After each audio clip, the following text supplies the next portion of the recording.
Good evening, ladies and gentlemen. Welcome to Mercedes-Benz. Thanks for joining us tonight here in Geneva, especially if you were up late last night watching the Oscars. As always, the award ceremony featured exquisite beauties, red-hot performers, and a fair amount of suspense. You might say it's Hollywood version of the auto show. But instead of getting a long line of gorgeous actresses and handsome actors making the presentations, you get me. The good news is, I promise not to make a long speech thanking my family, my agent, and my stylist. On top of that, we have no shortage of highly successful stars of our own, and they too have been red hot for quite a while. We sold more cars in 2013 than in any year ever before. More than 15,000 cars with a star found a new home in Switzerland alone. And despite the immigration debate, I understand, they were warmly welcomed here. The same was true around the globe. Mercedes-Benz was the fastest growing premium brand worldwide. With a strong sales start in January, we outperformed our direct competitors again. And we saw another double-digit unit sales increase in February. Of course, our new products have played the major role in our growth plan. Our new compact vehicles, for example, delivered a sales increase of 64% over the prior year. In our core CE and S-Class segments, we have the youngest portfolio in the market. And here in Geneva, we will show you further proof points that our product offensive is really just starting to take off.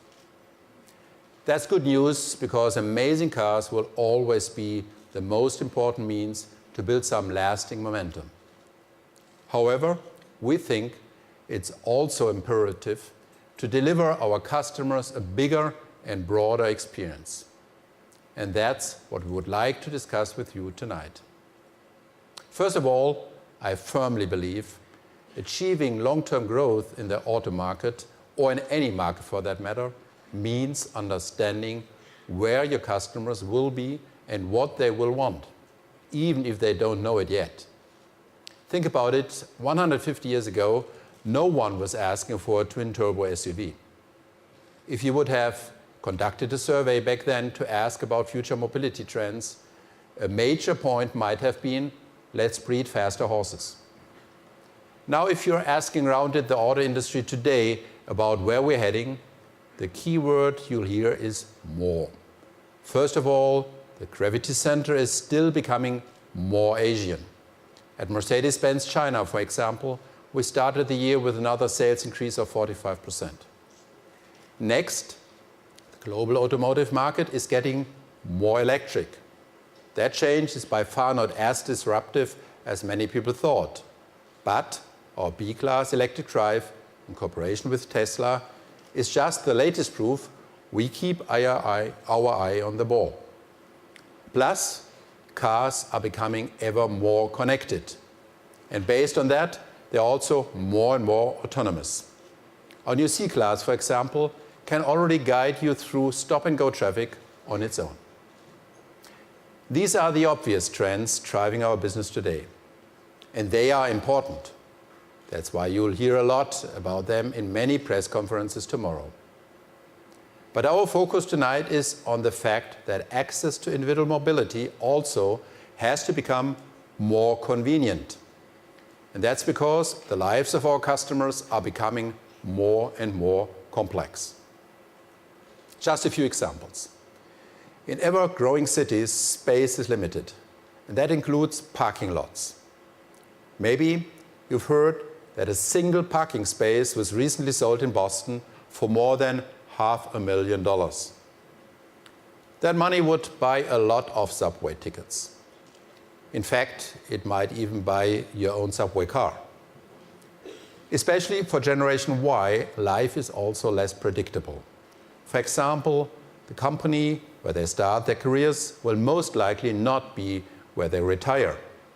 For many of them, a 2-year contract is considered a long-term commitment.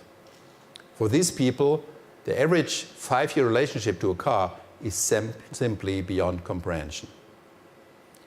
Next, it's all about speed.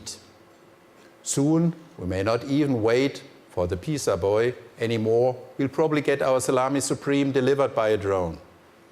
To speed it up even more, an American company already built a prototype 3D printer that produces pizza at home. I'm not sure that would be tasty, but in this kind of world, you really need to start rethinking conventional retail systems. Our job is to think about the implications to Mercedes. What does this all mean for our business?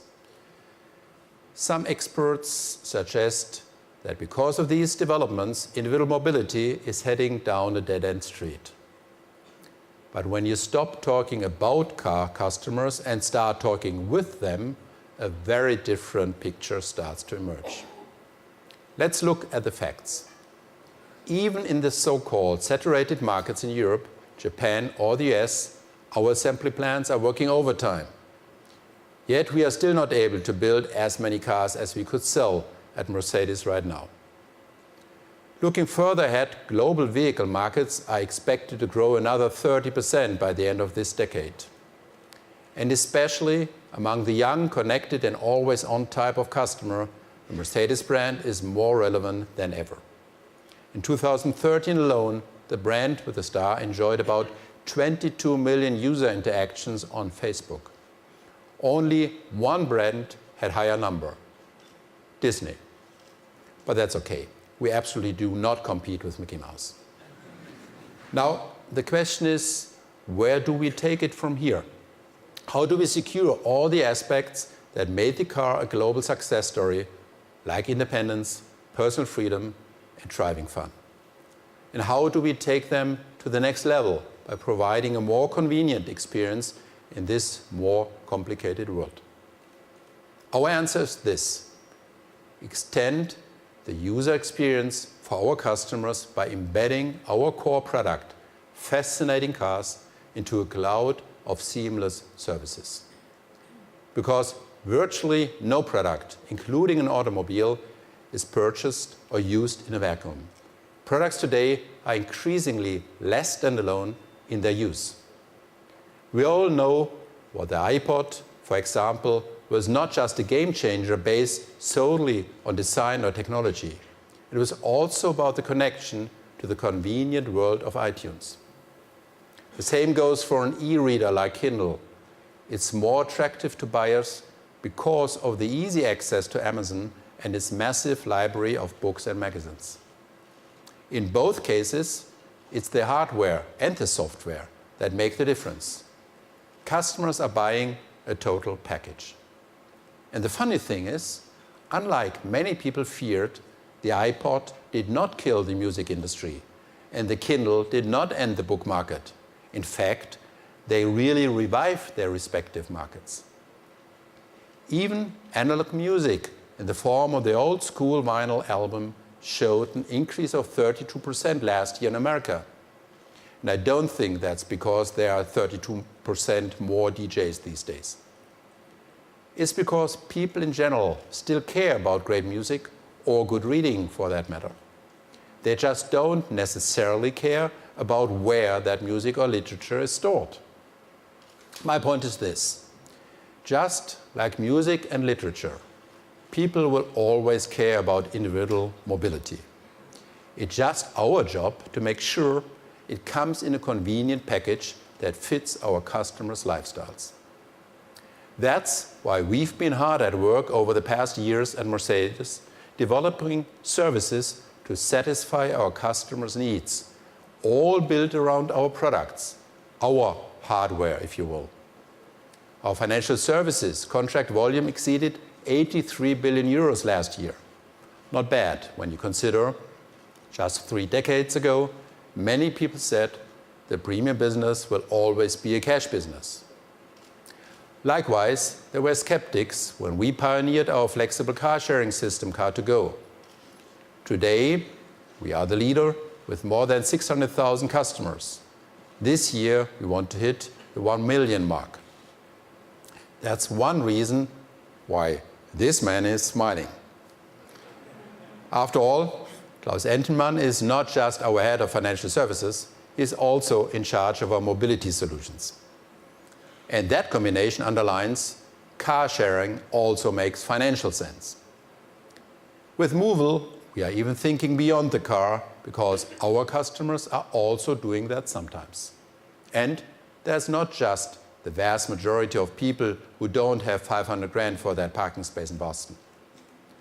Next, we began marketing new cars in an online shop in December, and we are the first premium automaker to offer that service. Plus, we are teaming up with the right partners to deliver added value beyond getting from A to B, such as connecting the car to Google Glass or to the Pebble smartwatch. Now, we are taking all our services to the next level by bundling and expanding them under one roof. It's about offering new key to the world of Mercedes-Benz, even for those who don't own one of our car keys yet. I think it's a bit like politics. If you want to win elections, it's often not enough to satisfy your traditional supporters. The biggest potential is in the faction of non-voters. After all, that's the largest group in most democracies. Likewise, despite the tremendous success of the car, the automotive non-voters are still the majority in the global mobility market.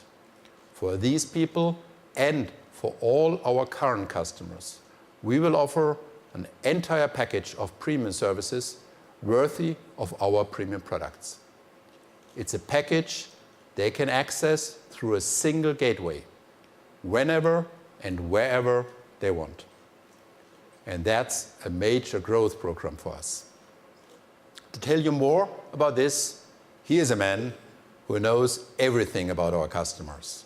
The head of Mercedes Sales and Marketing, Ola Kalenius.